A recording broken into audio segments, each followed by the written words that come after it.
Hoy celebramos el 25º domingo del tiempo ordinario y el evangelio de hoy está tomado de San Marcos capítulo 9 versículos del 30 al 37, pasaje que se conoce como el segundo anuncio de la pasión y muerte del Señor.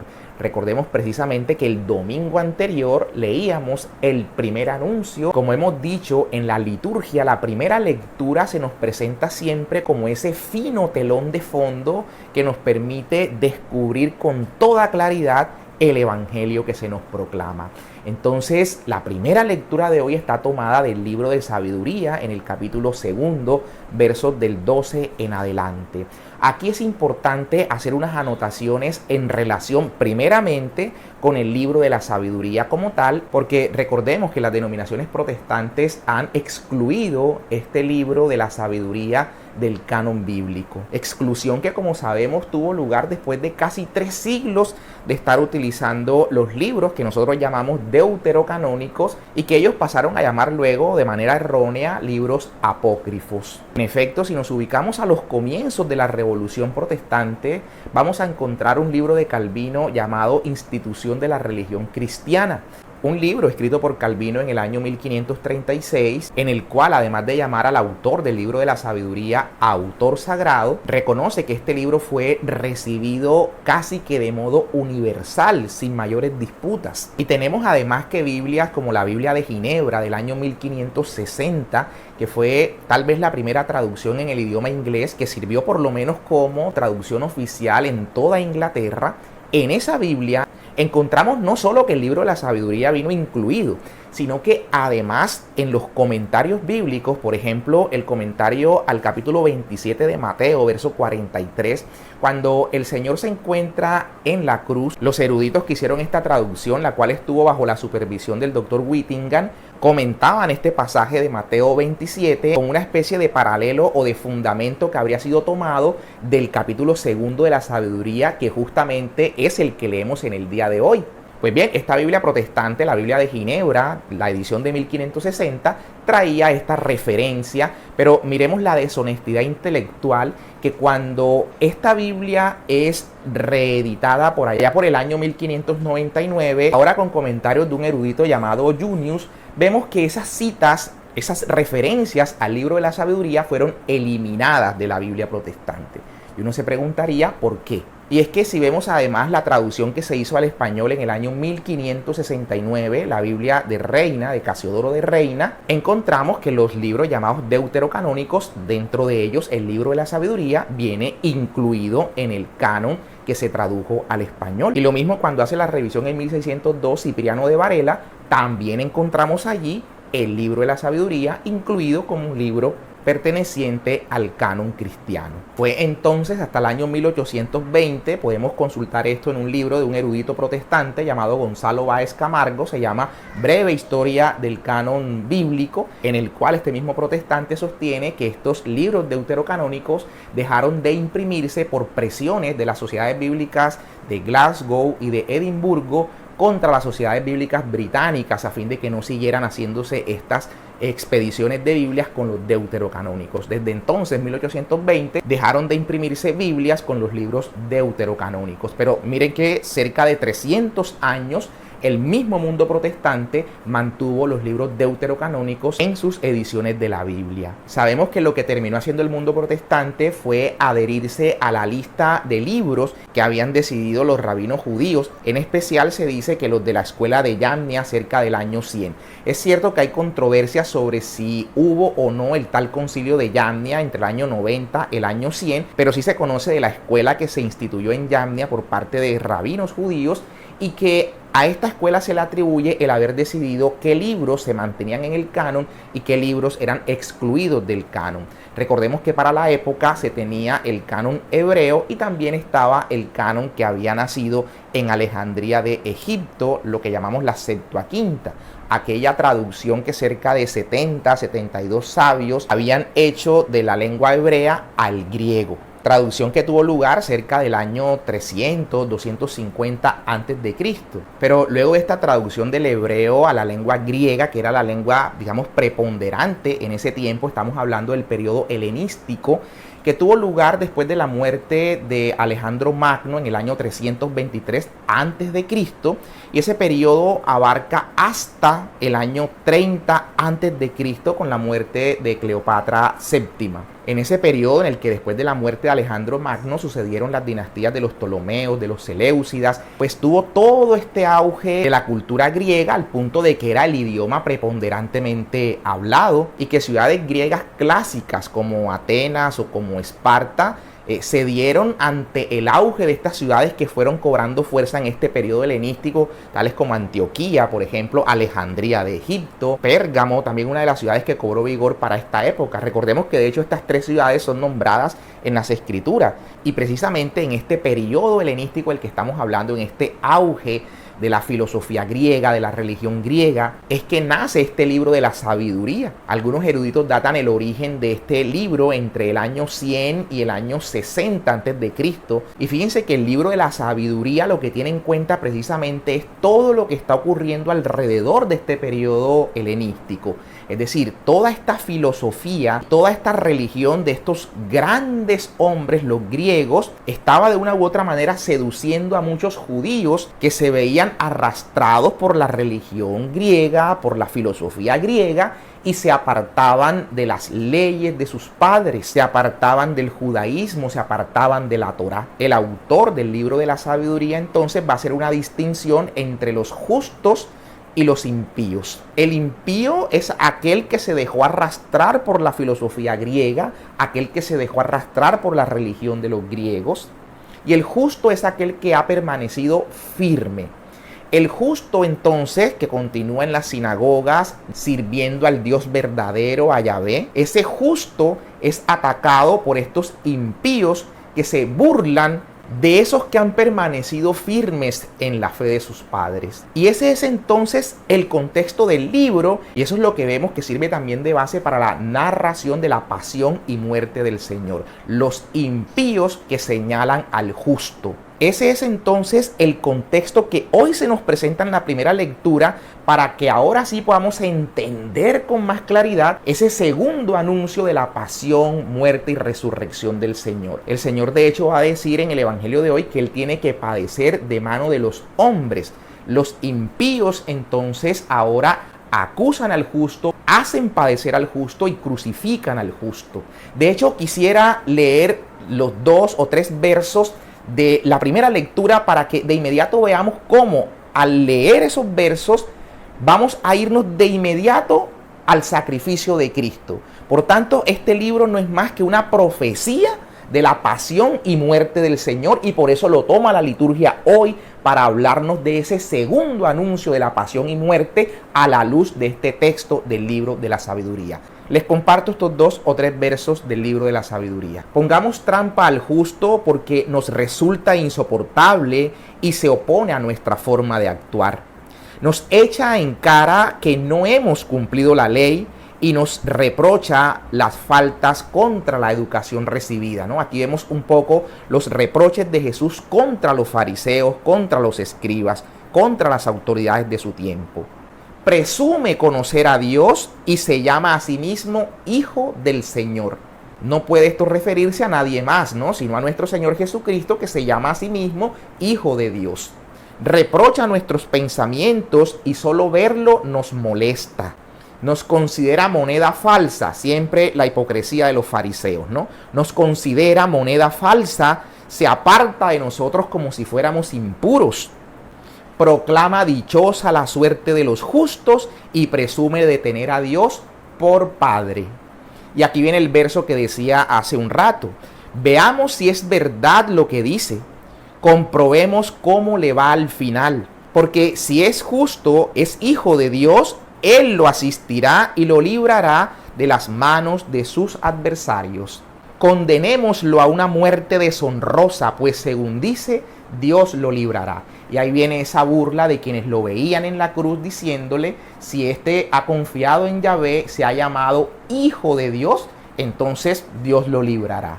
Vemos entonces con claridad que este libro, que por supuesto a los judíos en el año 100 les parecía que todo lo que se decía de Cristo se cumplía en esta profecía del libro de la sabiduría.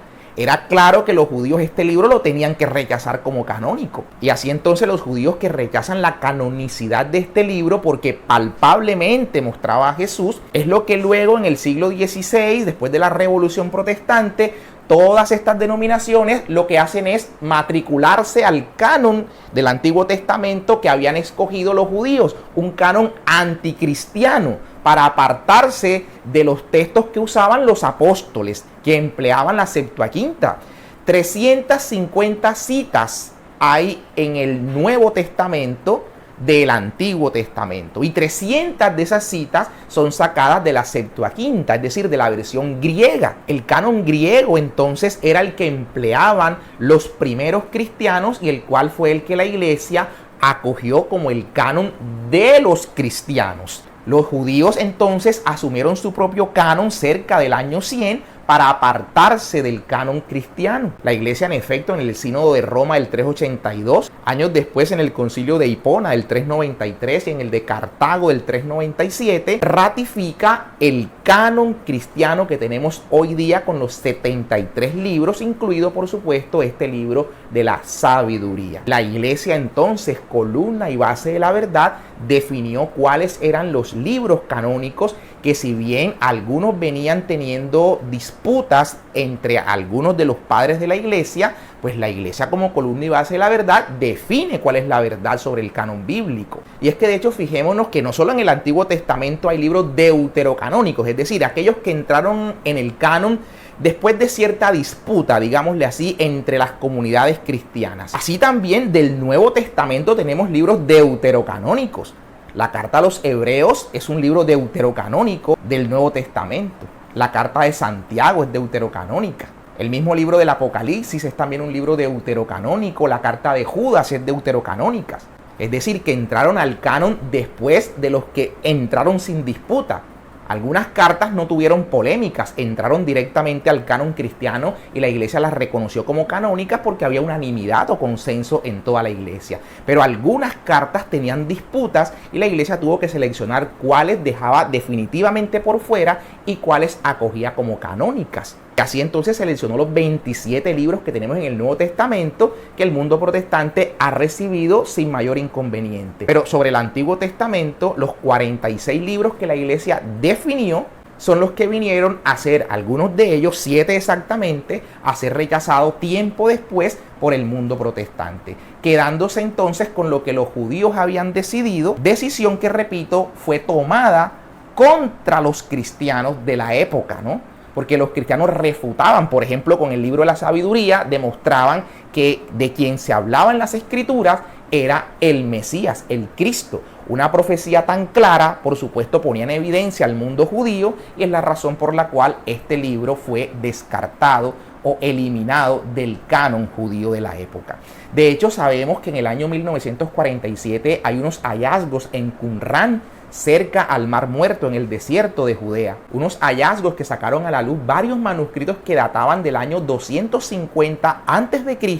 al año 60 después de Cristo. Manuscritos que se atribuían a la comunidad de los esenios que se hacía precisamente en esa área del Mar Muerto. Pero que no solo pertenecían a los esenios, sino que también, recordemos que en el año 67 empezó el asedio de Roma sobre toda esa comunidad de los esenios, que acaba luego en el 70 con la destrucción del templo por parte de las tropas de Tito, siendo Vespasiano el emperador. Entonces, para salvaguardar rollos, manuscritos del templo de Jerusalén, varios de ellos, algunos eruditos nos narran que varios de esos textos, de esos manuscritos del templo, fueron a ponerse a salvo en la comunidad de los esenios, donde entonces este hallazgo de 1947 nos permite evidenciar los textos que esa comunidad empleaba. Y dentro de ellos tenemos precisamente los libros deuterocanónicos, fueron hallados, lo que nos permite demostrar que eran libros que la comunidad, por lo menos esa comunidad hebrea,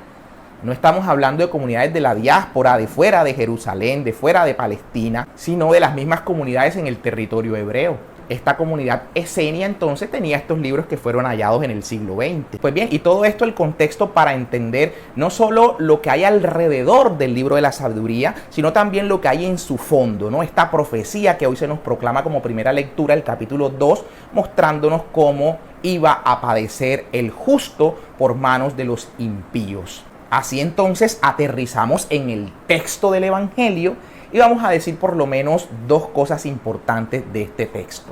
El justo tiene que morir por mano de los impíos. Pero el justo anuncia esto a los suyos, a sus discípulos, y resulta que los discípulos no le entienden.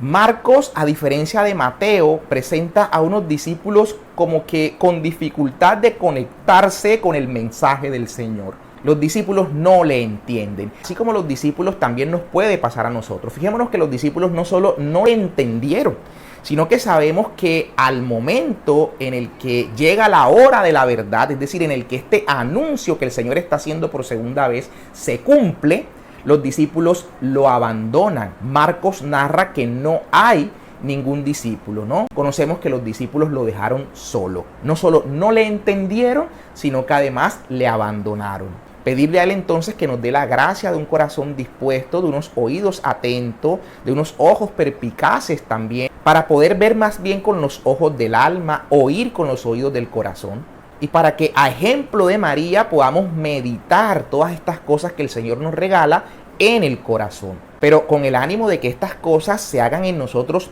vida, porque sería peor que el Señor nos dé la gracia de poder entender las cosas y no vivir conforme a ese entendido. Y así entonces podamos entenderle, Señor, ¿qué quieres de mí? Que cada cosa que pase en nuestra vida podamos en ella descubrir el propósito de Dios con eso que nos ha acontecido, sea bueno o sea lo que aparentemente estimamos malo. Bueno, y lo último es aquella parte del Evangelio donde el Señor le va a decir a sus discípulos que los ve discutiendo, peleando por quién es el primero entre ellos. El Señor entonces va a decirles que quien quiera ser el primero debe hacerse el servidor de los demás. Y ese es el liderazgo en la iglesia. El liderazgo es el servicio. Todo el que tiene un puesto de autoridad lo tiene única y exclusivamente para servir. En el momento en que otra sea nuestra perspectiva de la autoridad, hemos caído en lo que cae el mundo, ¿no? Que el poder y la autoridad es para mandar, para aplastar. El servicio en la iglesia es para servir y para levantar al caído. Y el Señor va a poner un ejemplo maravilloso. Va a tomar de ejemplo a un niño y va a decir que el que acoja a un niño como estos, dice, a mí mismo me acoge. Esto quiere decir que el Señor, al poner de ejemplo a un niño, lo que está pidiendo es una acción o un servicio desinteresado. ¿Por qué? Porque si yo le sirvo a un adulto, acojo a un adulto, le sirvo a un adulto, ese adulto va a tener como en algún momento de su vida responder, retribuir mi acción noble.